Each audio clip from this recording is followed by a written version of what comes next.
Good evening, and as much as anything else, this is just to let people know who are expecting bows that they're actually in the works. 3 of them.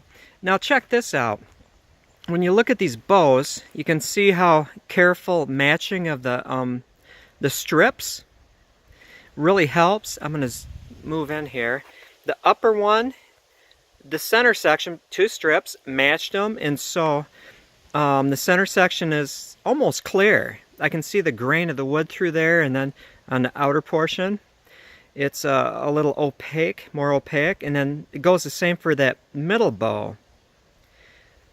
If I get close, you can see the wood grain through there, and matching them again and getting the orientation similar, so it's actually a pattern just in the strips. And then the bottom one is dark. I think that Mike Yancey might smoke them or something, and so let me step back. And before I go and do final tillering on these rawhide back bows, I'm letting them dry, thoroughly. I want them to be dry thoroughly, so I'm not stressing out any form of dampness in there. I also do not subject my rawhide bows to direct sunlight, just let them sit out in the bake in the sun.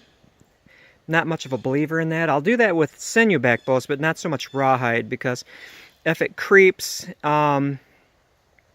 if you get a little ahead of yourself and you bake them in the sun before it's fully dry and bonded, to the bow, I just don't see any purpose in it, so I don't. It gets a lot of air, gets a lot of wind, but I don't bake them in full sunlight.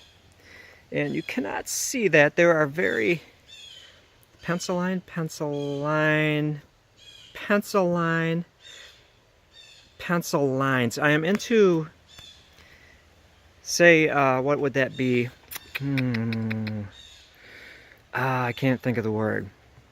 Anyway, I'm pretty careful as far as how I lay out the paint. I want it to be as graceful as possible, and I actually should have full-size templates for various painting, but this is what I use on the back of an envelope. If it's turn the right side. Oh, there we go. From the end, 5.5 inches from the tip, not from the knock, but from the tip, and then 14.5 inches, 17.5, blah, blah, blah.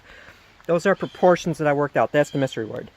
And on the shaving bench is a juniper and sinew bow, and this is the bent tab. Let me get right in here. It's kind of hard to see, but the string grooves, the string is actually not applying any pressure to that junction between the bow and the tip where it bends up, the bent tab. And so you might think, oh my, there's a lot of pressure put on that. There really isn't. There's hardly any pressure whatsoever put on the bent portion of that tab, because it's all resting on the main part of the bow. This one's going to be, after it's tillered and finished, covered with rattlesnake skin. Now I'm going to go and show you a view from this way.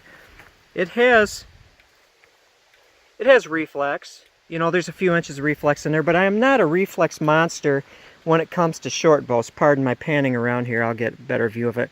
I am not a reflex monster. When you figure a 48-inch bow, just stringing, there's a lot of stress on there. And when you draw it, juniper and sinew can take what would be considered an overdraw.